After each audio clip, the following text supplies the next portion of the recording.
Hey team. First, let me give thanks to John Murphy for organizing this excellent GeoIgnite event. The second time we've done this, third time we've done this. Amazing event, second time remote, first time in person. Looking forward to doing it remotely again next year. Very excited. Secondly, I believe in you. I believe that those people with the presence of mind to be here are in fact also first-rate thinkers, because according to Mr. Fitzgerald, one must be of first-rate intelligence to hold two opposing ideas in mind and retain an ability to operate. This is exactly what I'm going to ask you to do, and while I'm doing so, I want to soothe your overburdened synapses with a story. Let's begin. The geospatial product trap. These are unprecedented times.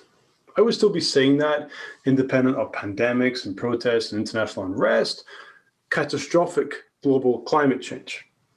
But speaking both locally and globally, because geospatial is always changing, these are unprecedented times. Technology is advancing at an incredible rate, which is lucky because it seems that the problems we are being asked to solve are getting bigger and bigger.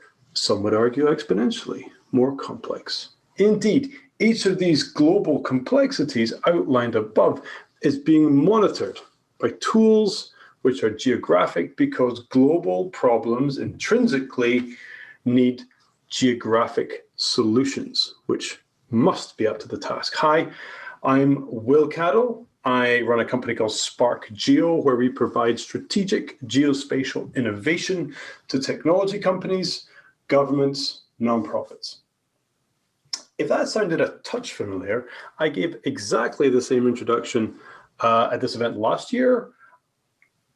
Though some things do change, the fact that they are changing appears to remain somewhat consistent, and that is a consistent message with what I am sharing with you today.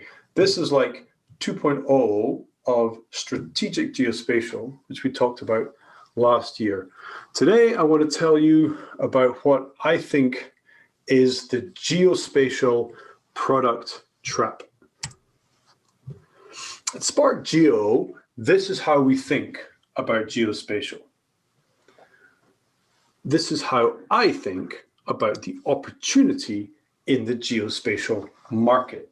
This is the essence of what I believe we have been missing as a community. It's simple, really.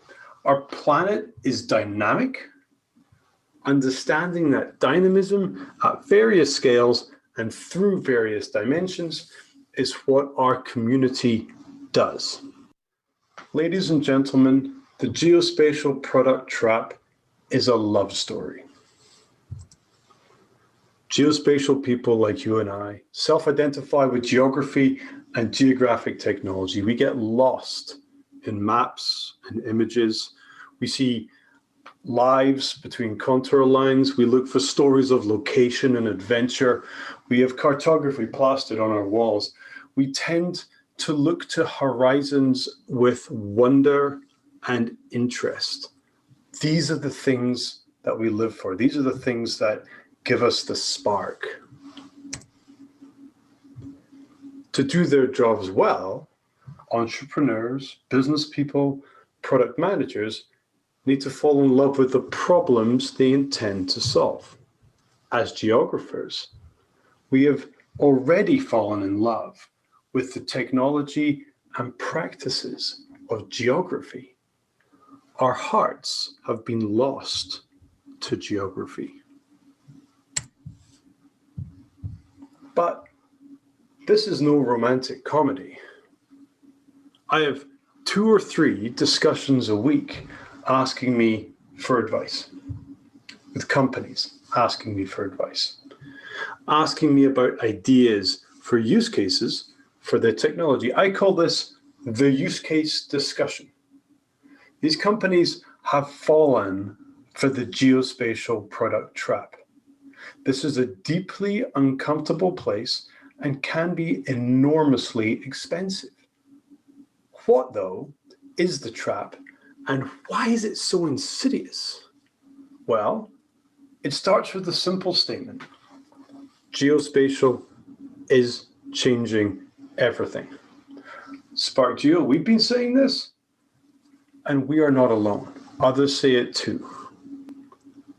Let's look into that.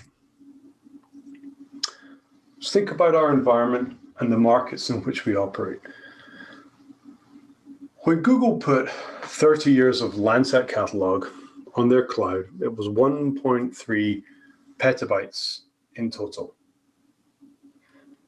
Presently, I estimate, and this is just an estimate, so call me wrong, call me conservative, but I think there's about 1,000 terabytes per day coming down from low Earth orbit. 1,000 terabytes, 1 petabyte, if you like. So that's almost an entire 30-year Landsat catalog coming down in a day. There are some organizations that propose to have somewhere in the region of 10 petabytes coming down a day by 2024. 10 petabytes. Do you believe for a second that there are enough eyes in our industry to credibly use each of those pixels? And if there were, could they do it again tomorrow? And then the day after, and then the day after that. Given the amount of data flow and the sheer magnitude of geography in question, do you think for a second that this data is being used to its full potential? If I'm monitoring a location as a geospatial person, do I want to receive an image every day? An image is mostly a problem. It's rarely a solution unto itself. It's very transactional, usually, unless potentially the military, the defense sector, I concede the image is often the product. In every other sector, the image is a transaction. It is a step between the captured data point and the end goal, which is some kind of insight derived from the data point. Do I want to receive a problem to solve every day? No, I want an answer. Do I want to receive a problem to solve every 15 minutes? No, I want answers. Do I want 1,000 terabytes of problems every day? I don't think anyone wants that. 7.8 billion people on Earth, 3.8 billion smartphones on Earth. So 49% of our planet has location enabled. 49% of our planet can run on Strava, can find coffees, can locate their friends, can tag here, can like there, can geographically tweet, can do enormous numbers of useful and frivolous things on the internet that are attached to location. That took 10 years or so.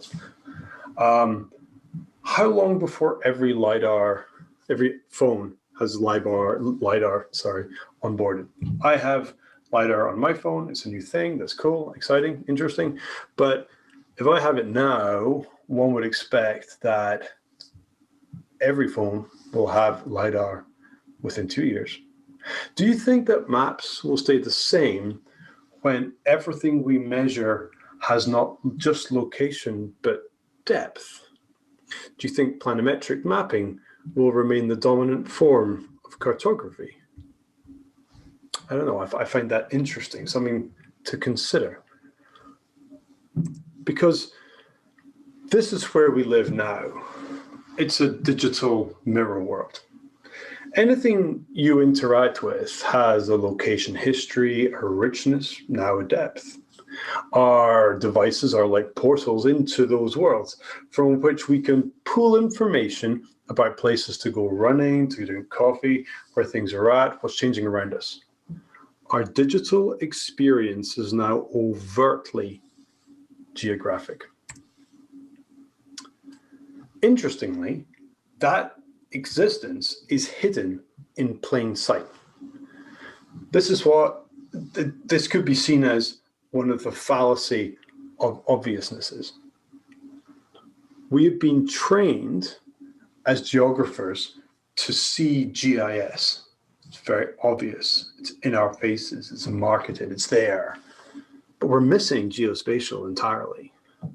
Geospatial is a very broad horizontal, entirely, almost entirely obscured by the vertical of GIS. Geospatial people excel at building geospatial things for other geospatial people. The Venn, as I call it, of geospatial people. And perspective matters. We get to choose the ocean in which we journey. We can choose the red ocean, where there is copious competition, understood business models, hard to access markets, or the blue ocean. This is the ocean that's almost empty of competition. Additionally, in our case, I am suggesting that our blue ocean is potentially a lot larger than the red. There are many more non-geospatial people than there are geospatial people. I think we can all agree on that. And thus, there is more opportunity. We need to step outside our echo chambers. That is the key takeaway message. Geospatial is everywhere. We need to step outside our offices, step outside our echo chambers, and move into other circles to understand how geospatial could be used in other places. Markets exist in a temporal context. Time matters. Timing also matters. So we have a graph here. It is somewhat subjective. Market versus time. Traditional geo market, little red bubble. Non-traditional geo market, big blue bubble. Different times, geospatial markets perform differently. We have the 2000s, 2010s, 2020s. Largely, this is the span of my career. I apologize, I don't go back too much further than this, but this seems to be the relevant period in time where what I would call consumer GIS has really taken off. 2000s, we had this notion of GIS being pretty well the dominant form of geographic understanding. Government GIS, research, resources, defense being the predominant users of that technology. And then on the consumer side, we had GPS maps. We had things like MapQuest, which is kicking off. In the 2010s, government GIS, research GIS, resources GIS, defense GIS, still there, still pretty powerful. But we have handheld navigation. We have social networks. We have Google Earth, which is GIS for everybody else.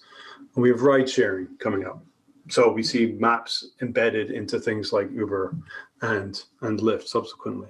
Now in 2020s, government GIS is still is still very much there, but research GIS is becoming a little different. Resources GIS is becoming a little different. Defense GIS, defense in general, is looking for alternative solutions, a wide variety of solutions. I point at Palantir as a particular example. Data for consumer maps is becoming a thing that GIS offices do. Consumer maps being largely things that are consumed on a mobile device. That's interesting. That's a role reversal going on. So these things are powered by, and on the non-traditional side, we have cloud computing, we have smartphone location, we have pervasive connectivity, we have smartphone LiDAR, and we have automated vehicles, all demanding change and all demanding new markets. These markets are changing largely because of technology. So 2000s, we had more access to the internet.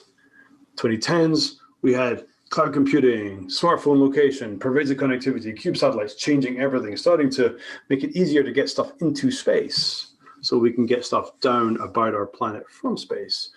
Again, 2020s, we got more cloud, we got more smartphone, we got more connectivity, we got LiDAR happening on our devices, we got automated vehicles capturing a gazillion gigabytes of data a second, and we got more and more CubeSats than you could shake a stick at these days.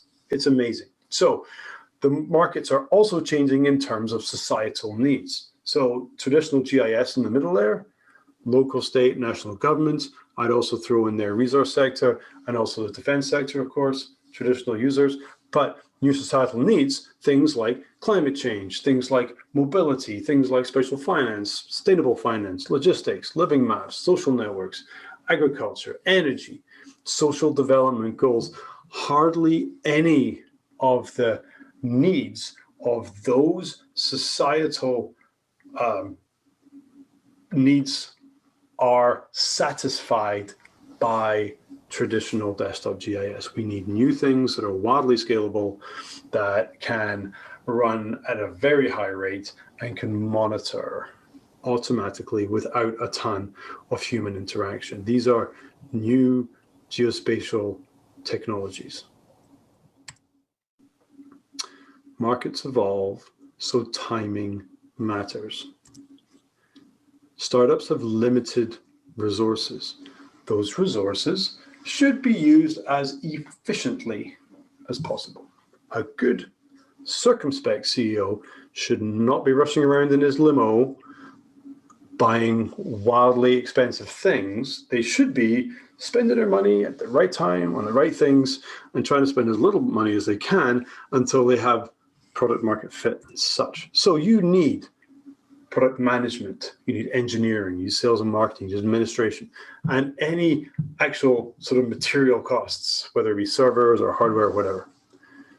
You need all that stuff. And this is to say that you need that stuff until you hit product market fit, because it's hard to find.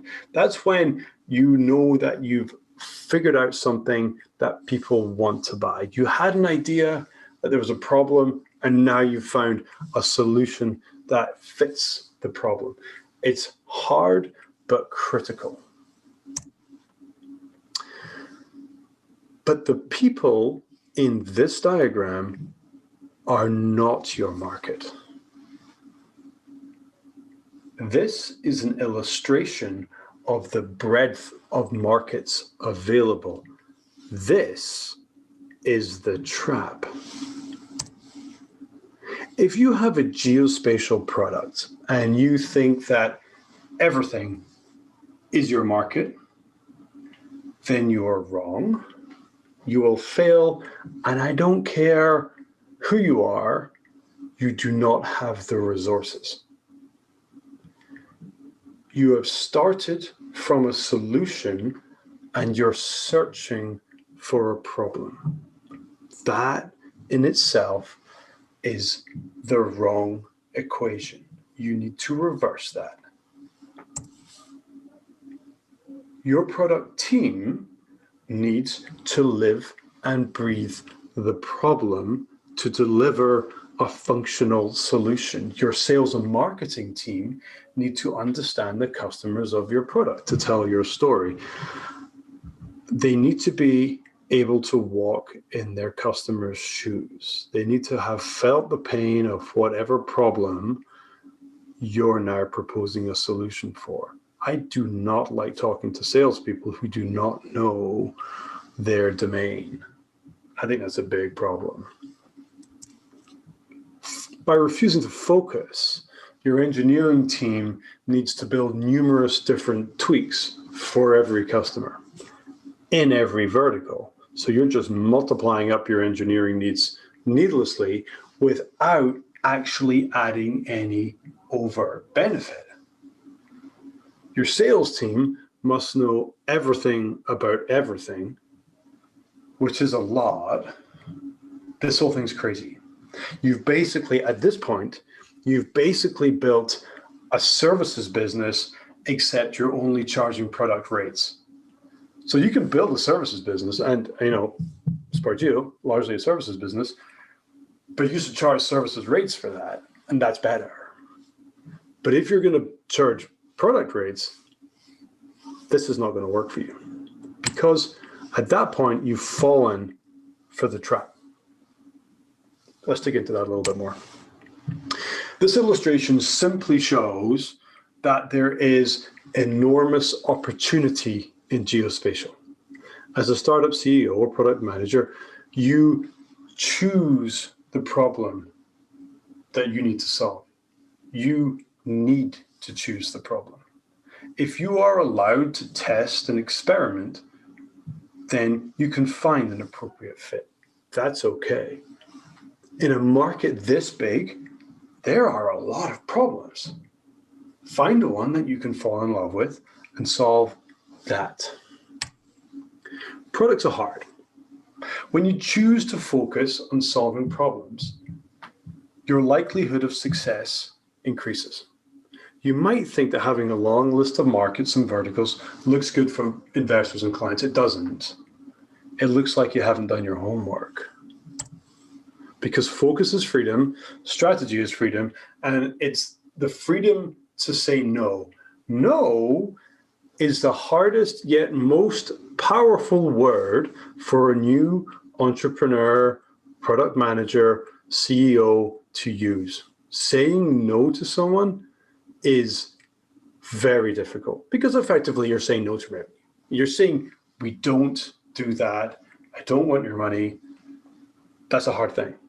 I challenge everyone at this event to simply sketch out a list of the things that your organization should say no to. Things that you do not do. This is a tremendously empowering thing, and it is the baseline for maybe a broader strategy. But having a no list is super cool because it helps you frame the boundaries of your business. It's so powerful. Definitely a great tip. So remember Fitzgerald's 2 ideas. Here are our 2 ideas. There is enormous opportunity, but you can only choose one thing. So I'm showing you a candy store, and that candy store has, it's like Willy Wonka's chocolate factory. Any number of wonderful sweeties you could be eating, any number of candies. You can test a few, that's allowed, but you can only have one. And once you've done a good job of eating one, then maybe you can have another, if it aligns with your first one. That is so important. So here's the candy store. Choose your one. Are you in this trap? You might be. Lots of people are. It's not exclusively small companies or startups who are in this trap. I've had this conversation with old, established organizations. I've had this conversation with very large organizations who think that they have the sales and marketing to do this, but they don't, because no one has. There are some ways out. Let's have a look. Okay, think about segmenting our community of practice a little bit. This is, in the most part, the kind of things that we as geospatial community members do. We have people who create data, and we have people who disseminate data into, so we create data from satellites or cell phones or open data or something or other. You have a store of things that reference geography that are interesting and useful for the community. And on the bottom end, we have people creating UIs that are interesting, people creating consumable data feeds, people creating client-specific products. 2 parts of the puzzle, if you like. There's also a midstream piece here. There might be an organization who just does analytics. They would sit in the midstream. That's cool. That's also another part. When I wrote this diagram, I hadn't considered that, but that is a bona fide piece of this puzzle too. So we have the creators of data and we have the distributors of data, largely. And then there's pipelines and cloud nonsense in between, but largely that's how this goes. So think about this. Wow. What a great problem to have for this data creation, this upstream geospatial customer, company. They have a ton of customers, tons and tons and tons and tons of people who could use their thing. Problem is they all want something just a little bit different. And you know who hasn't got the engineering staff to do that? Almost anybody, especially if they're going to be selling at what we would call a product rate. So this company has a problem.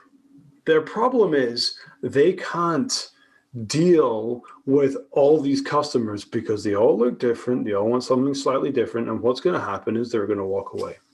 Because unless you satisfy each of these customers in the particular manner that they want, they're going to walk away. Turns out geospatial is just always a little bit custom. And that's why geospatial is well serviced by a wide variety of little consulting shops, not dissimilar to my own. Here's one approach. Let's think about partners. Let's think about people who really deeply understand their market. What's the thing that you understand? Maybe it's water. Great. What's the thing that this person understands? Maybe it's automotive. Wonderful.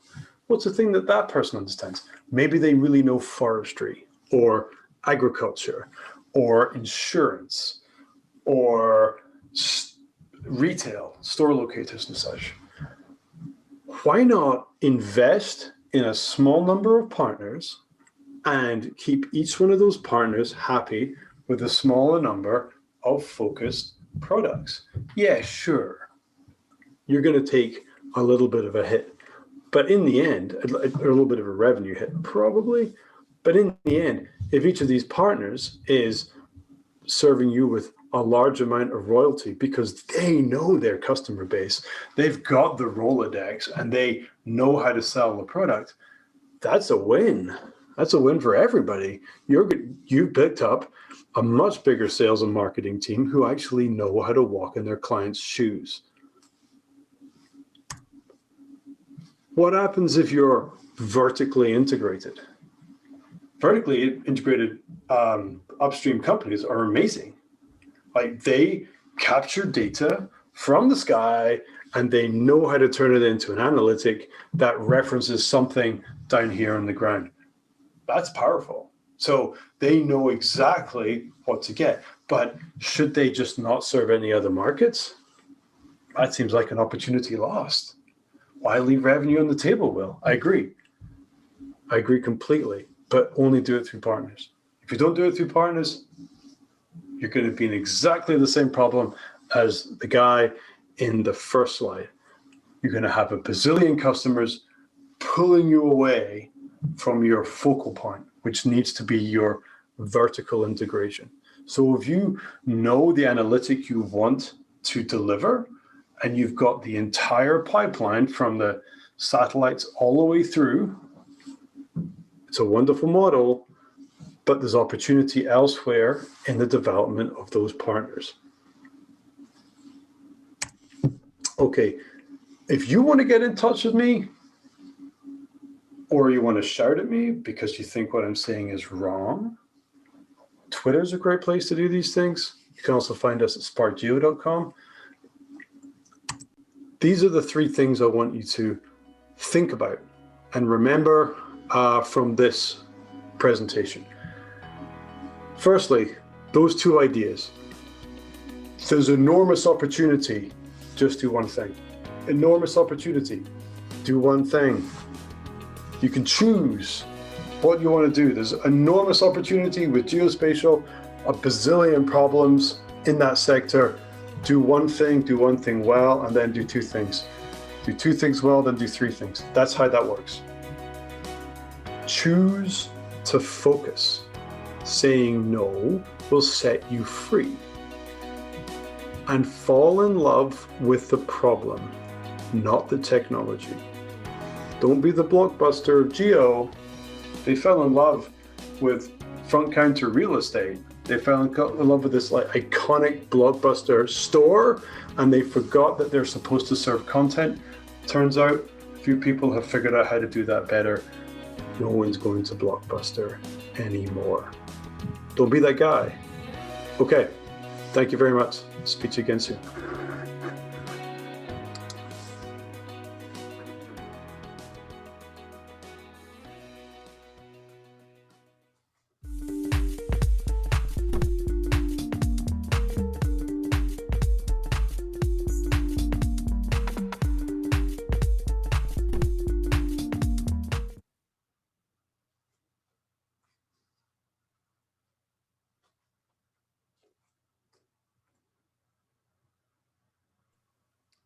Hello, Will. Hi there, John. How you doing? So fantastic presentation. I'm sure you've got some people thinking there. Wow, I don't think anybody's heard that sort of description of some of the challenges of coming up with solutions. We've got some time for some Q&A. Um, a question that's already come in that I think that I thought of, but somebody else has asked was, what is the hardest thing that Sparkgeo has had to say no to? That's an interesting question. So, in regards to that no list, I talked about in the presentation. I only really realized that maybe 6 months ago. So that's when I started putting that list together for us, and it is like a really helpful tool. So I'd recommend other people to do it in general. But one of the first things that came to my mind for that no list was we're not really very good at responding to sort of government requests for proposals. We're too distracted by doing actual work to do proposals, and we do a lot of work in the commercial sector where there's just a different process you go through. So we find these proposals really distracting and in the most part not good for a small kind of innovative technology company where the solution could be anything you want. So we've decided just not to do that anymore, which is it's kind of a strange thing for like a geospatial company to say, you know what, we're just not going to do any of this big, like classically traditional market anymore because it just doesn't make sense for our company. And actually, again, it's really empowering because if you look at our history, we've done virtually none of it anyway. So it's not really a big thing to say no to. But from a kind of an industry perspective, it's like saying, oh, we're just going to cut out this massive piece of the industry and just leave that aside and focus in on what might seem like a niche. But it turns out, as you dial into any niche, the markets you're dealing with just get bigger and bigger. So it's actually really helpful, I think, to sort of figure out that no list. So the biggest thing we've said no to is like basically anything that involves the government request for proposal process, frankly. Yeah, fair enough. I certainly found it challenging myself starting a consulting company 15 years ago and basically taking on any work at all because it was all revenue, and that was not a good plan. Yeah. You eventually have to specialize, and that's where growth can happen. I mean, there's an element of pragmatism in there because you do need to keep paying the mortgage. So like, you do need to keep the engine running. So let's not forget that piece. Certainly as a small business, but absolutely, but absolutely, it comes a point where taking on the wrong stuff can be distracting. Yeah, and yeah, saying no is hard, but very healthy. You've got a really interesting panel tomorrow. Can you give us a quick overview of what that panel's about and why people should attend that? Yes, sure. Pitch for tomorrow. 4 people. We have different parts of that value chain that I talked about. We have upstream, we have midstream, we have downstream organizations who are all focused on sort of delivering on the future of what I think remote sensing could be. And we want to overtly look at new markets for remote sensing. So what does it mean if a commercial organization wants to consume an analytic that is derived from landscape change? What are the intricacies in there? Can we get some level of algorithmic pricing for an image that's never seen by a human eye? Do we have the appropriate machine learning capabilities? Do we as a geospatial community understand the actual consuming markets effectively? Like geospatial product trap, classic question. And who's so on we the have panel? people who's on the panel. We have June McAlary from Catalyst, as well as PCI, who's our analytics expert. We have Bill Greer, who's from Maxar. He's going to talk about their A-Wave product, which is about triggers, but also the whole Maxar sort of vertical integration piece. We have Joe Morrison from Umbra, who's also kind of loud on the internet in general terms. And we have Florian Thaler, who runs a super interesting company called OilX, who have sort of petroleum products index that helps hedge funds make better strategic decisions around the price of oil, if you like, all geospatial. So he's the guy who's living a dream, and we're all trying to copy what Florian's doing secretly, but also on a video that's being recorded in front of 2,500 people. So that's how that's certainly how we're pitching it. And so I want to see if there's other ways we can sort of replicate what Florian's doing in other markets, or is there something that's, you know, can be done better, or what are we as a geospatial community missing in terms of that whole value chain? Because I think I can't imagine that, given the amount of data flow that's coming out of the sky, that there isn't an enormous opportunity for organizations that care about landscape changes, with like in the measurement of that change. There must be, but I think there's a chasm to be crossed. Okay, Will, we're out of time. Thank you so much for your presentation. It's a real standout so far. We're going to be taking a very short break, everybody, and then we're going to be looking at Canada's DEM. Will, thank you and your team, and as well for being a gold sponsor. We couldn't do it without you. This is a free event supported by companies, organizations like yours.